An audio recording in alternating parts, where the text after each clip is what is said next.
Today's Yomi is Gittin Daf Mem Daled, Gittin 44. We're going to start on the bottom of Mem Gimel on the base on the bottom of 43b, where the Gemara is discussing the fact that if you sell your slave to your Eved to an idolater or to outside the land of Israel, slave automatically goes free because it's no longer able to do the mitzvahs fully. So 12 lines from the bottom, the Gemara says, Tana Rabbanan, love mina Eved. Let's say you don't sell the slave, but you use them as a collateral. Kivin sha'asalo ovikochavim nemuso. So then you take your slave, you borrow money from the idolater, and then you make the slave the deposit. But once the idolater does a nemuso on the slave, yatzal cherus. So the slave goes free. My nemuso, what does that mean? So Amar Afuna Bar Yehuda Nashki means like this type of necklace. You put a chain on the slave to indicate that you're the owner. So Masav Rav Sheshes challenges this because we say Arisim, Chakiros, Arise Beis Avos, Va'ove Kochavim. These are different sharecroppers or an idolater, Shemashkin Sudel Yisrael. So the Jew has some quasi ownership of the land. Either he's a sharecropper or the idolater gives him the land as a deposit. Afal Pisha also only muso, even though the Jew makes an muso on the land, Paturim and a Meiser, the land's still going to be exempt from Meiser because it's considered to be the idolaters. So the Isa V'daitach Nashki Sada Bas Nashki. If you're going to say a nimuso is a necklace, you can't put a necklace on a field. And it's another question also. So one question is a nimuso can't be a necklace, and number two, from this text, from this source, it means that the nimuso, even though the Jew does his nimuso, it's still owned by the idolater. But in the other source, it says once the idolater does a nimuso, that means it's his property already. So it's a double contradiction. Oh, Amar Absheshis Ziman. So what's nimuso? Nimuso means a date. You put a date in the contract, and once the date has arrived and you haven't paid for the loan back, so the idolater has seized your loan. So therefore, under these circumstances, it's like you sold a slave and the slave will go free. So the Gemara says, well, kasha is man as man. So why in the case where you borrowed money using the slave as a collateral, once you do the date, once the time has come, slave goes free. Whereas in the case where the idolater gives you the land, even though the time has come, the idolater still owns the land. So the Gemara says, well, kasha, how do mate is money? How do mate is money? Well, it depends whether or not the date has arrived. In the case of that slave, the date has arrived. Therefore, the idolater is the owner. In the case where the Jew is getting the field, the date has not arrived. And so therefore, the Jew is not yet the owner. And so it's exempt from tithing. So the Gemara says, well, Gabe have it, well, if that's the case, but if it's a slave and the time has arrived, do you have to even tell us that the Jew, it's like he sold it? It's so obvious. In both cases, the slave has not yet arrived. Question is, what's the terms of the agreement? In the case of the slave, it's the essence of the slave. And so even though the time has not yet arrived, they are, the rabbis, from now the lien is upon him. And so since he was disrespectful of the takana of the rabbanan, that you're not allowed to sell your slave, the rabbis penalized him and said that he loses his rights. And the alternative is, with the fields, it was just the fruits. And so since when it comes to the fruits, we're going to say that the Jew is allowed to eat the fruits after the time has come, but he's still not going to own the essence. He's still not going to own the essence of it. And so therefore, it's still exempt from tithing. Alternatively, alternatively, we could say that he borrowed the money with the intent to seize it as a deposit, but he has not yet seized it. So in the case of the field, he hasn't yet seized it, so it belongs to the idolater. But in the case of the slave, since the idolater could seize the slave, we're going to penalize the Jew for violating the takana of the rabbanan. So the Gemara now says, Tan Rabbanan Gavu B'chova. Let's say the Jew didn't sell the slave to the idolater. The idolater seized it as part of the debt that the Jew owes him. Or these people or these persecutors came and they seized the slave from the Jew. So that's not considered like the Jew sold the slave, and so he doesn't automatically go free. So Gemara says, and if it was part of the debt, he doesn't automatically go free. There are many, but don't we have a contradictory source? let's say let's say the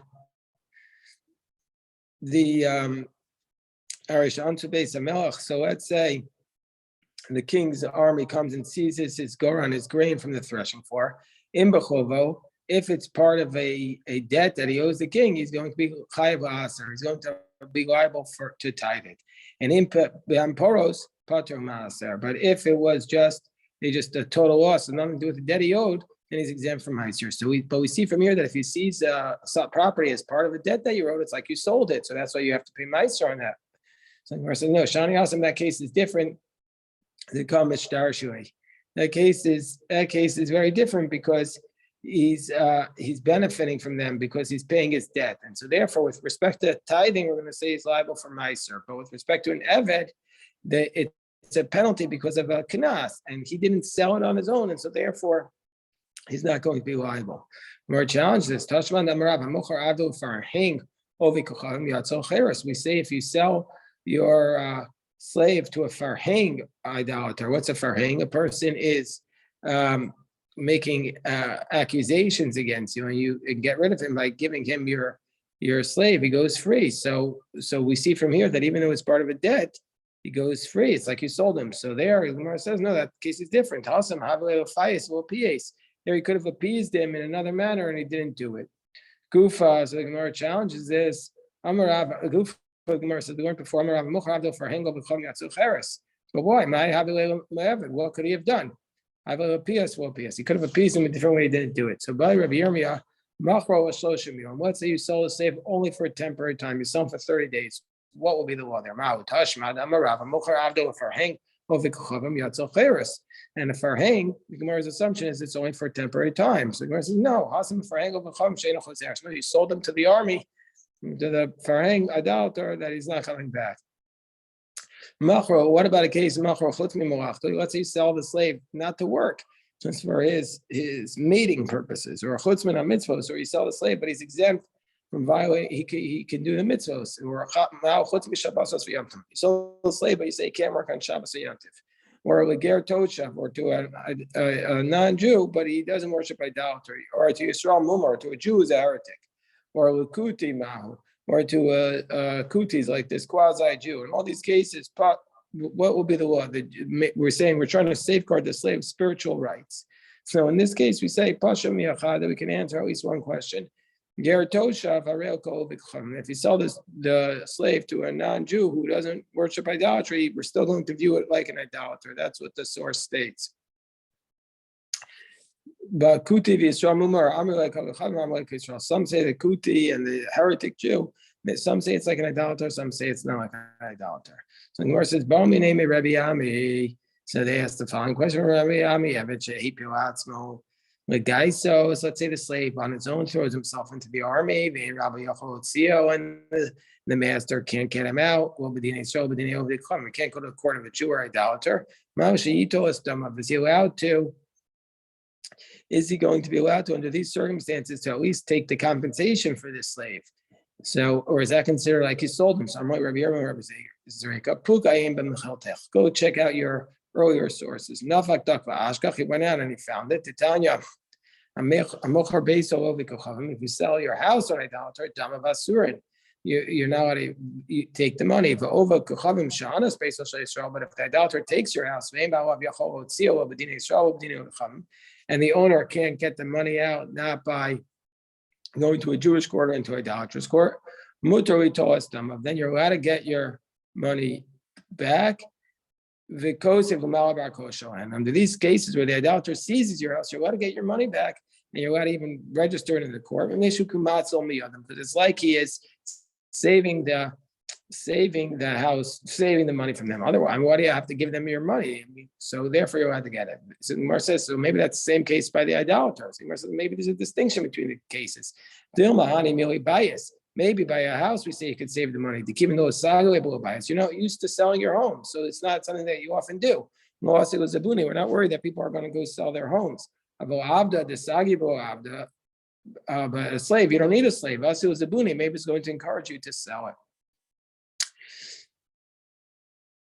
no, or maybe we don't say that. Shalchu Rabbi Ami. So Rabbi Ami sent a message. Mini Ami Barnas and Torah Yotzel Kosra. From me, Ami Barnas and Torah teachings go out to all of Israel. Evet Shehipo Atzmo Guy. So it's a slave who threw himself into the army. Vein Rabbi Yochol Tzil B'dinei Yisrael B'dinei Chavim, and the Jew can't save him not by Jewish law or idolatrous law. Mutter we told us you're allowed to take money from him. The coast of Malabar Koshel of the Chavim Nation Kumatzol Miyadam. It's because it's like he's saving the money from their hands. So you're allowed to do it. I was saying that there's maybe people think, can I take money from like reparation money sometimes off one that people have to get? Are you allowed to do it? Or does it ruin it? So we're saying here, you have to do it. You don't have to punish the person again. It's It's like he's saving it from their hands. And so it would be allowed. Pashas. I'm not saying that that's the case. I'm saying it seems to be the implication of this. Amar B'Shua ben Levi, Amochar Abdo, Ovdei Kochavim, so Rabbi Shimon Levi says if you sell your slave to the idolaters, you penalize the seller. He has to pay up to 100 times to get his slave back and free him. So the Gemara says, Dafko. This means exactly, really, specifically 100 times or not. So Tashma Damar Shlakish, just bring a proof. If you sell your large animal, your bull, to an idolater, which you're not allowed to do because the rabbis made a kanas that maybe you're going to come to work the animal on to land it on Shabbos, and the animal work on Shabbos. But there the penalty is adasar b'dameh. It's only 10 times the amount. So we see when it says 100, it doesn't mean exact. The Gemara says, "V'dilma shani evet the kol yom v'yom mafkelim mitzvos." Maybe a case of an evet is different because every day you're taking him uprooting from the mitzvos, and so therefore that's the reason why you have to redeem him 100 times the amount. We see from here that the whole purpose why you have to redeem the slave is because every day that you sell him, you're being mafkiel mitzvos. You're uprooting him from the possibility of doing mitzvos. Where it says, alternatively, alternative version is that if you sell your slave, you have to redeem him up to 10 times the amount. And Gemara asked a question, Dafko Lab Dafka, is that exact? But animal, you have to redeem up to 100 times the amount. So we see the slave is Lav Dafka, you have to do even more. So the Gemara says, no. Shani Eved do other way. No, a slave is different. That the slave is it's less of the money that you have to pay because once you redeem him, he doesn't go back to you. You have to free him, and so therefore that case is different than the case of the behema. The law other bay. So the Gemara says, "Oh, behema time. Why do you have to pay 100 times for the animal? Because you get the animal back. Well, if that's the case, looking to say tfechat, so may penalize him a little bit more, not 100 times the amount more by an animal. However, slave is something not common, and so therefore they said made a lower penalty. The rabbis didn't make such a decree about something that's less common. Rabbi Yirmiyah asked the question, let's say the man sells his slave, so then the rabbi said he's chayav to redeem the slave and then release him, but the owner died after he sold him. Do we penalize the son that he has to redeem his father's slave? What about the case of Tsaram, Ozen, Bechor, Mace? That if Kohen makes a blemish in the firstborn's animal and then the father dies, we do penalize the son that since he made a blemish in the animal when he wasn't supposed to, we make the son not be allowed to use that animal until there's another blemish. But there it's Mishum Disur Deraisi, but there it's a biblical prohibition to take something which was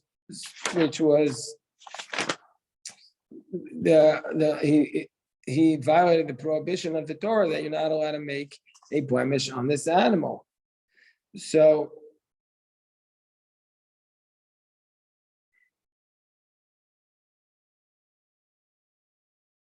in that case it's different. But in this case, Isur D'Rabbanan, the prohibition of selling a slave to an idolater is a rabbinic prohibition. So maybe it's different. What about the case of Kivim B'Achto B'Moed, where you waited around? You're allowed to do work on Chol Moed only if you're going to lose money. But if you started your work right before Yontif, so you said, "Oh well, now I'm going to lose money. I can do it on Chol Moed." That we don't allow you. We make a kanas that you say you can't do it. So But there, in that case, let's say the father set up the work to do it on Chol Moed, and he dies. There, we don't penalize the son afterwards. Why? Because there he has not done a prohibition. But but here in this case, what would we say? Meaning, saying in the case of the Chol Moed, the father hadn't yet done the work on Chol Moed. But in this case, what we say with the day Kansu Rabbanan, the rabbis penalize the father. Valesi is not here. Or maybe the rabbis penalize the money, and the state's still here. So Amrlay, so they said we weren't in. So the rabbis responded to Nisua.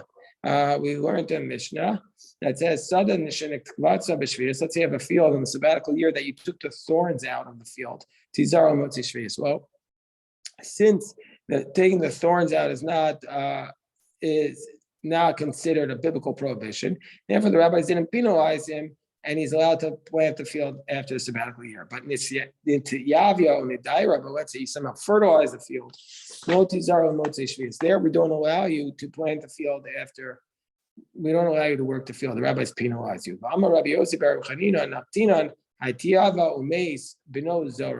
learned that, let's say the father fertilized the field and now it's after the sabbatical year, we allow the son to do it. We penalize the father, but not his son. And Amar Abaye Naktinan, and indeed, Abaye gives another proof. You come along, somebody comes along and makes the food of somebody else tameh, and so therefore it's not going to be able to be eaten by somebody who can only eat that food in a state of tahara. So then umeis, and then the person who did it dies. The rabbis don't penalize the son. By the time it's a hezek shein or nikar, it's not a tangible damages. You can't actually see the damage that was done, and that's not considered hezek. And therefore, in general, the idea that you have to pay for a damage that's not recognizable is a penalty of the rabbis. We penalize him, but we do not penalize his son. So we say, by the way, one of the boys in the yeshiva asked me when we were doing this daf last night, he said, there's a big distinction between these cases, because we just said, what's the reason why we're allowed? We said on Amud Aleph, what's the reason why we have to redeem the slave? Because mafkia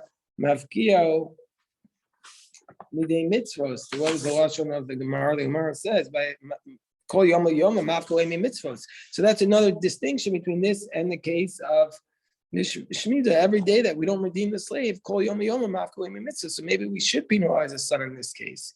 But I didn't get an answer to that question yet. So Tana Rabbanan. So the Gemara says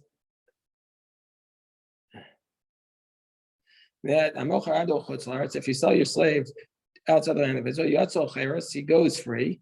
And say you sold it to another Jew who lives outside of Israel, but Tzarech gets shechar mirav sheni, and he needs to get a document of emancipation from the second master.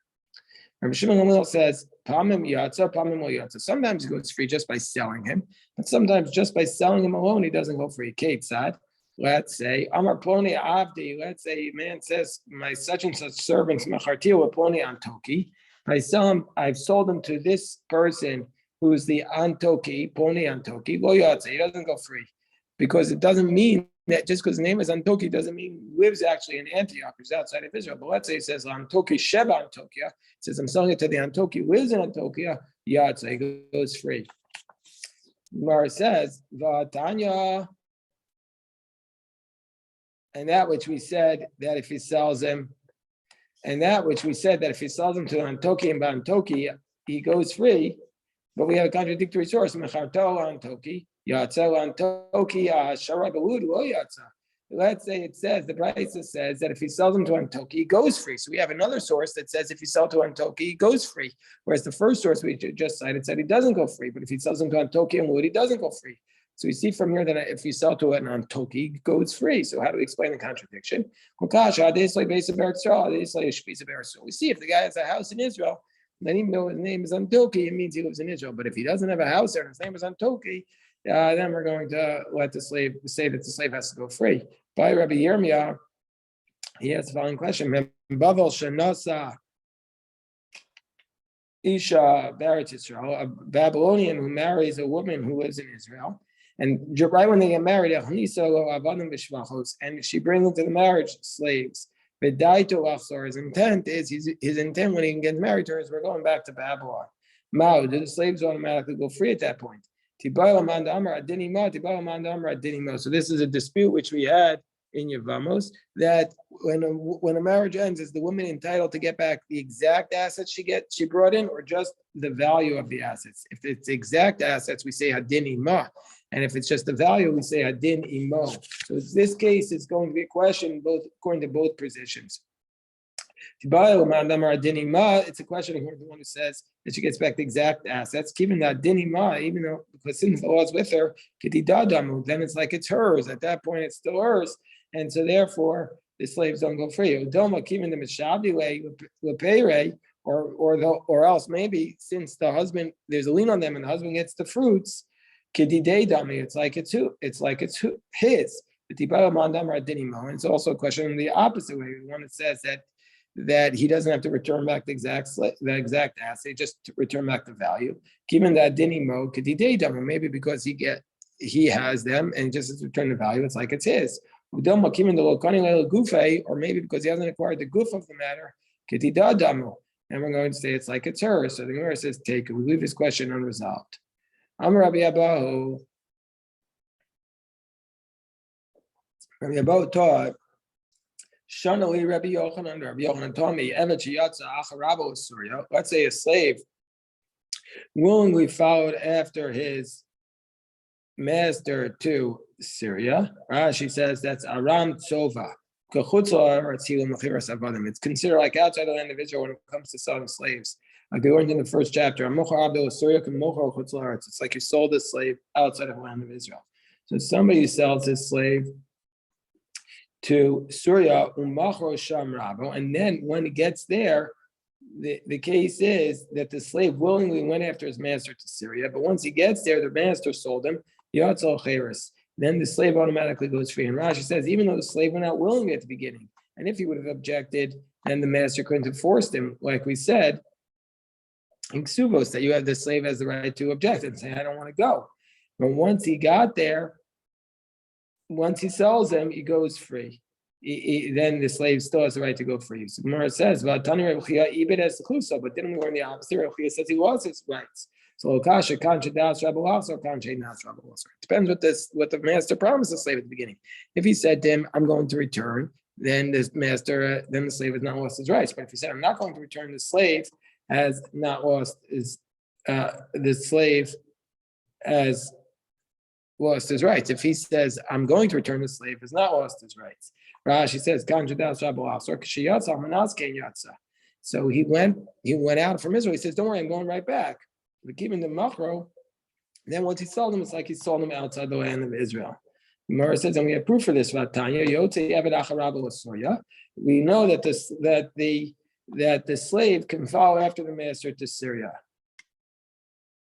So the Gemara reads this as Rashi explains that he's obligated to follow him, but the Gemara says, "What are you talking about?" The Gemara challenged that Yatsa was Sagi do Nafik. He's not required to go out. He doesn't. He's allowed to stay in Israel. He's not obligated to follow him. So we're talking about a case where the slave willingly follows the master to Syria, and the slave sells him, and the master sells him there. If the master originally intended to return, so we force the master to free the slave. But if he didn't have any intent to return in the beginning, so we don't force the master to free the slave. We'll stop here.